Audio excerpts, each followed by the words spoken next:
What's going on, Jam Fam? Welcome back to the gaming station. So today we're going to be doing a little bit of a reaction video to Lex's Future of Brawl Stars video with Danny and I think Kairos Time, and there's one other guy. I don't really know who he is. He's probably somebody that I should know, but I don't. Anyway, so we're gonna do, like I said, we're gonna do a reaction video to that. It's not really a true reaction video because I did watch through it the other day and jot down notes, but it's gonna be like that kind of video, if that makes sense. Basically, I'm just gonna watch the clips, the parts that I thought were important, and then we're gonna go over my thoughts on those specific parts. So yeah, that's the game plan for this video. All right, let's get into it. All right, yeah, so basically the game plan for this is I wrote down timestamps of all the important stuff that I wanted to talk about because it's almost a 40-minute long video. So instead of watching the entire thing and then having you guys try to suffer through me talking with that, we're just going to jump to the important parts that I think of. Like I said, I did write down like notes about like my initial thoughts of them. I'll let you know if anything changes hearing it through a second time. But that's just like the game plan that I went into this with, was write down my thoughts at that time, and then if I change my mind on something, I'll talk about that. Yeah, so let's jump to the first notable part. Is there ever any chance we'll see a 1v1, a 5v5, or basically any other game mode other than 3v3 or Showdown coming into Brawl Stars? It's complicated.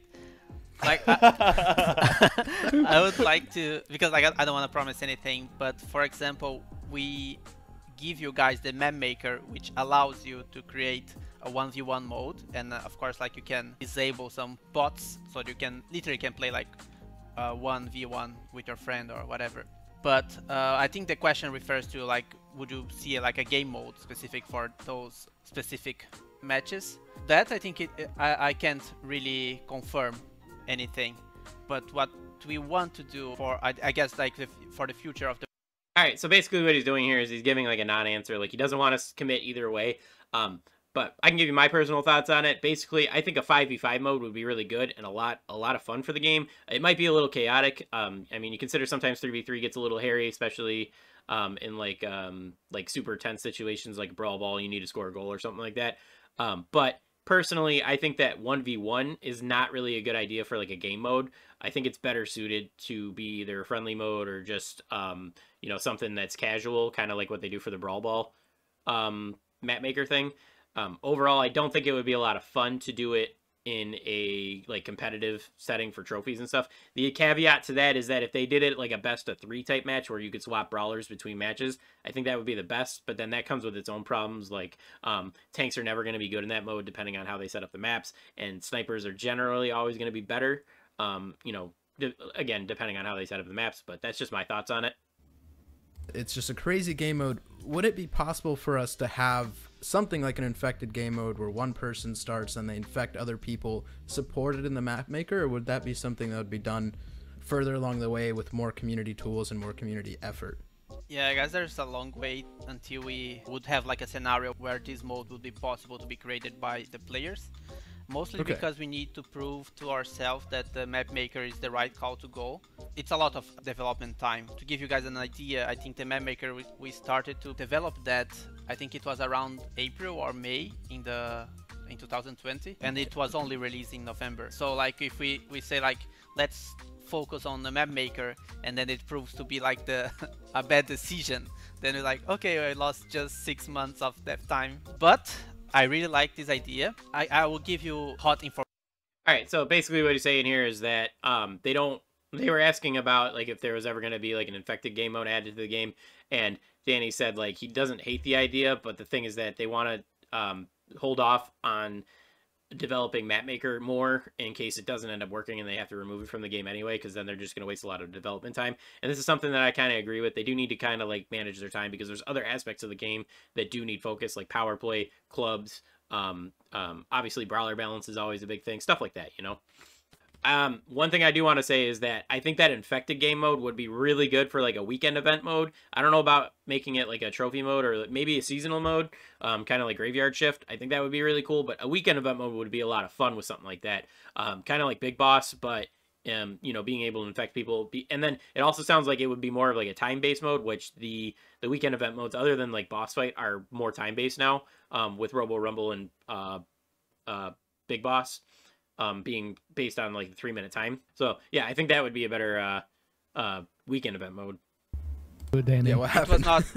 It was not intuitive enough. It could be confusing, but we've been maybe moving away a bit of the, because like we're super concerned that Brawl Stars, we want to make like the most intuitive game that you pick it up and you know how to play everything in one go. But I think we are, now that we have like 2 years of global launch, I think we are maybe moving away a bit of that, maybe creating more complex brawlers or different game modes. So I don't know, it's This is a really good thing for the game, because they've said numerous times on numerous occasions they want to keep the game simple, that everyone can just pick up and play, and it's very intuitive, and that's really important, especially for mobile games.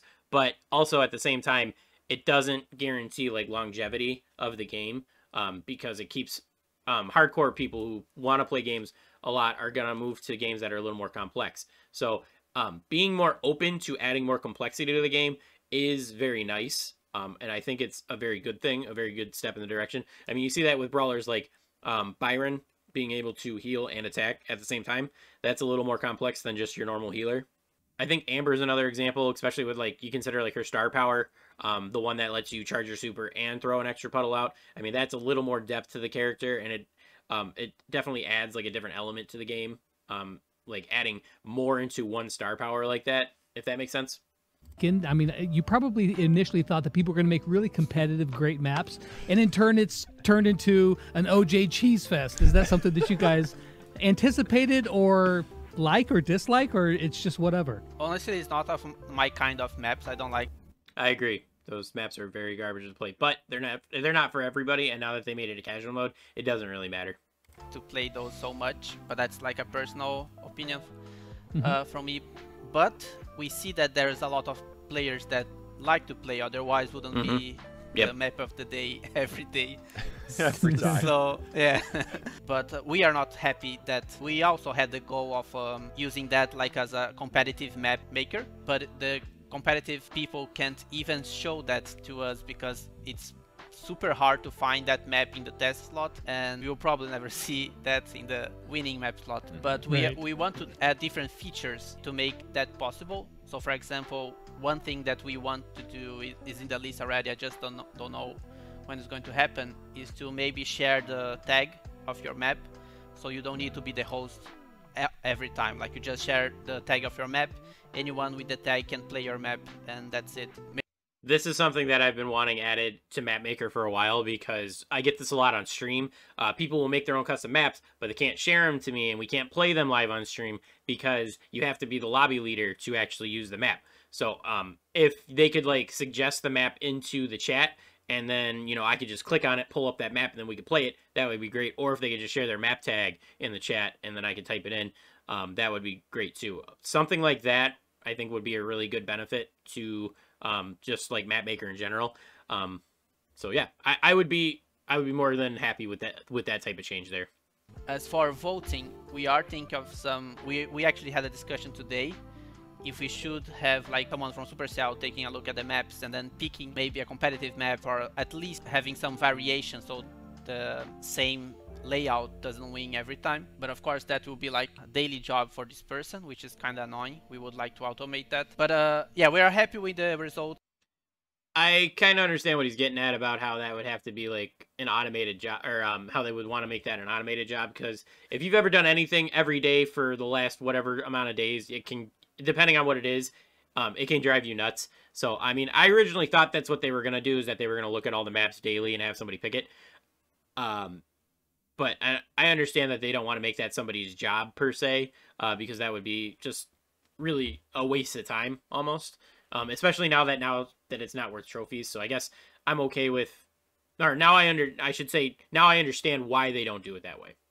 And I don't want to play with Mortis, then I can say, please do not match me with a Mortis on my team. I don't want to play with a Mortis on my team. Maybe in the future, but we don't have anything planned. I think if we have like a Brawl ban, would be like in a ranked mode. We want the trophy games to be a bit like the casual mode, and Power Play was supposed to be the competitive mode, but since you can only play 3 matches a day, it's kind of like a bonus. It's not really a competitive mode. I think another thing that really blurs the line between competitive trophies and competitive ladder and competitive power play is the fact that you're earning the same reward for both. And the more efficient way to get those star points is to just grind ladder, because the amount of effort and time you have to put into power play, even though it's only 3 matches a day, the amount to get a decent amount, you need to get like 900 to 1,000, which is actually kind of hard. You need to get pretty sweaty to do that.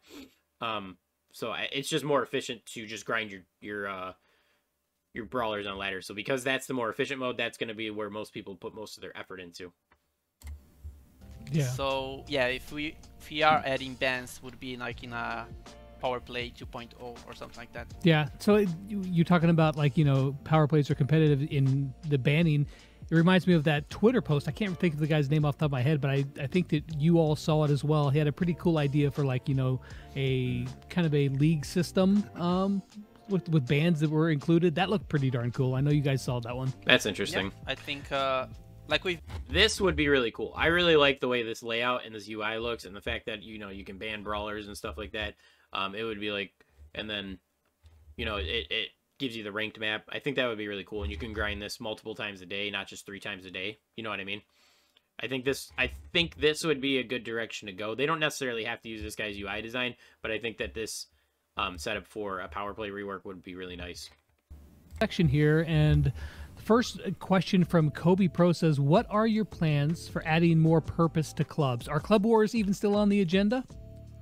Yeah, I guess, like, I think we never promised Club Wars, but what we are promising is They did say they would work on Club Wars last year.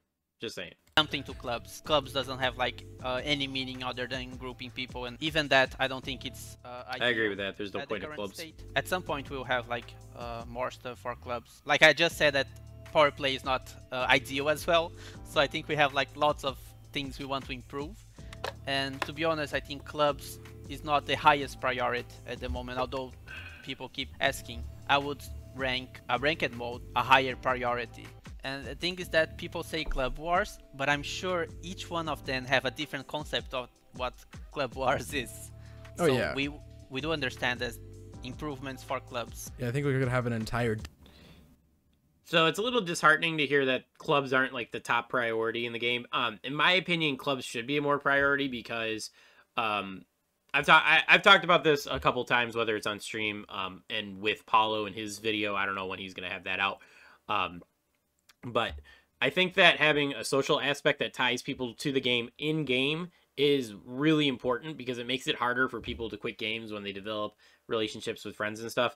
And for a casual player, it's more likely that they're going to develop that in-game through clubs rather than actually download Discord and join a Discord for the club. You know what I mean? So I think that they should focus on, for the longevity of the game, I think it would be much better to give people a reason to be in clubs, and the biggest thing for that would be some kind of reward for being in the club. Obviously, they're not going to do donations like Clash Royale does, because this game's monetization setup is a lot lower. The paywall is a lot lower to max out your account, so that would hurt them in the long run if you could like donate power points to lower ranked people or lower leveled up people. So the biggest thing is they could add like a club box or Club Wars to just band-aid it for now, you know what I mean? So I think that clubs should be a higher priority than power play, because yeah, ranked is fun, but for the longevity of the game, I think that having social aspects added to the game would be more beneficial. Okay, so I've got a question for you. Venom Panda BTD. We're going to talk about Brawl Stars balance here for this next section. And this is a question that I really like, because I want to be able to open up a Brawler's info page and not just see, okay, he's got offense, he's got utility, he's got defense. I want to see like all of the stats for all the Brawlers, like unload speeds, reload speeds, how fast their movement speed is, you know, stuff like that. Is that something that the Brawl Stars developer team is interested in doing and putting onto the game?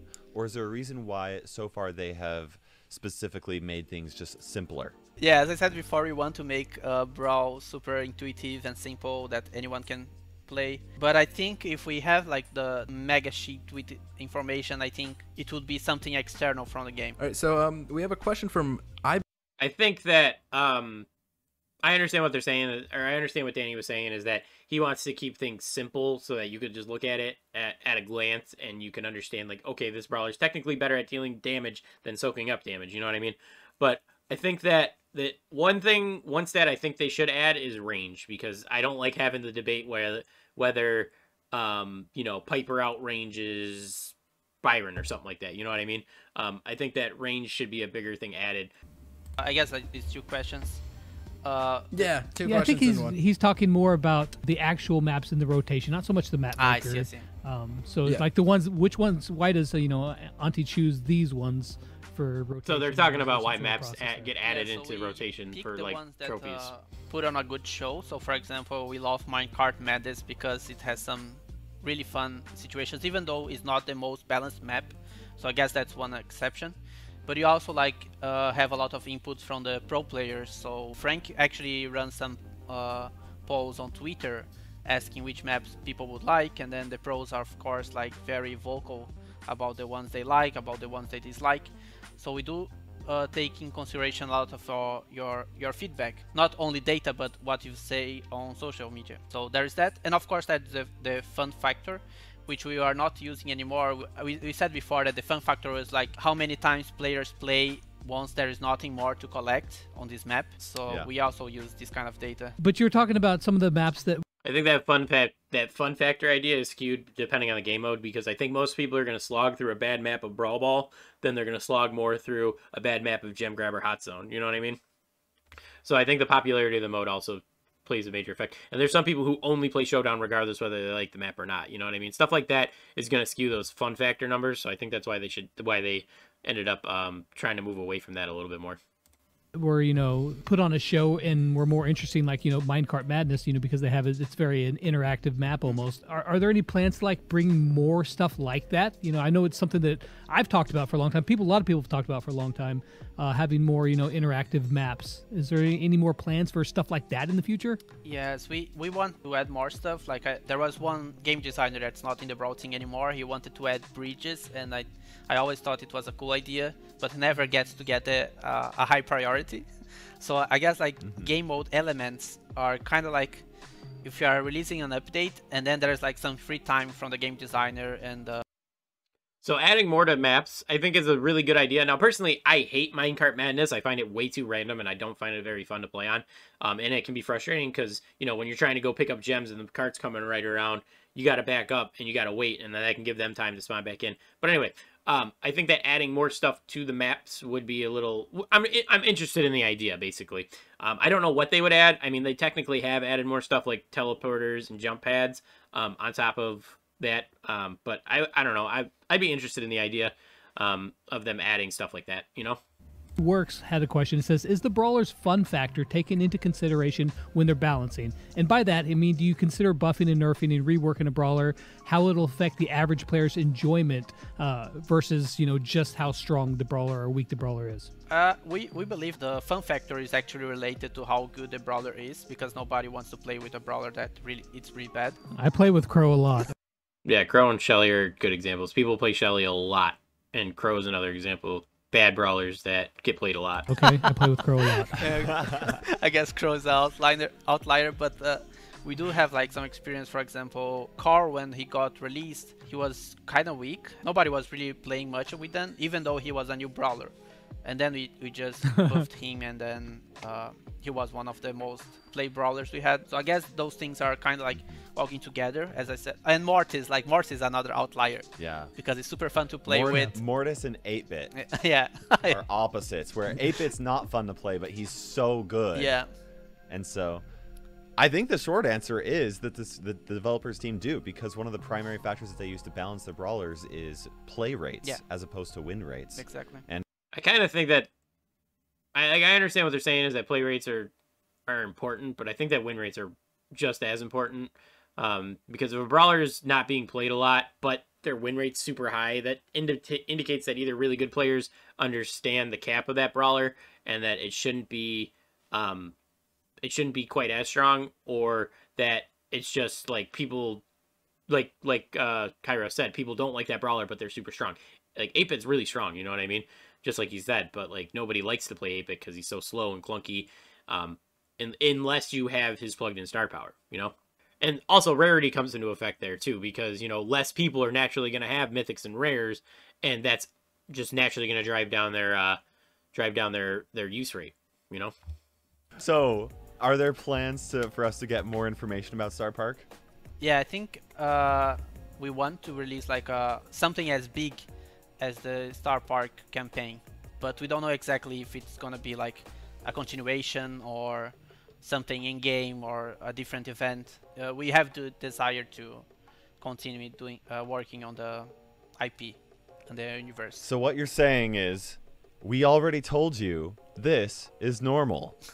All right, so I think that it would personally, I would love for them to drop more lore, because the first bout of it was so fun and interesting.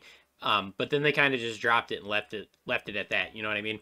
I didn't expect them to get back to doing more lore anytime soon, but at least dropping hints along the way till they actually got like a big campaign done is would have been nice. But instead, we got what we got, and then we didn't hear it. We haven't heard anything about it since.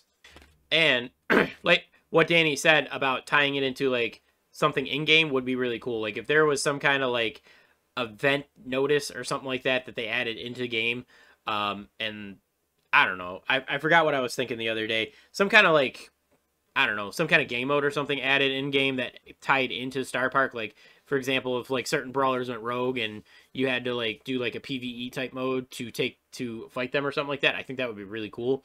Something like that, just tying it in game somehow would be really, really impressive to me. All right, boys. Well, that's going to do it.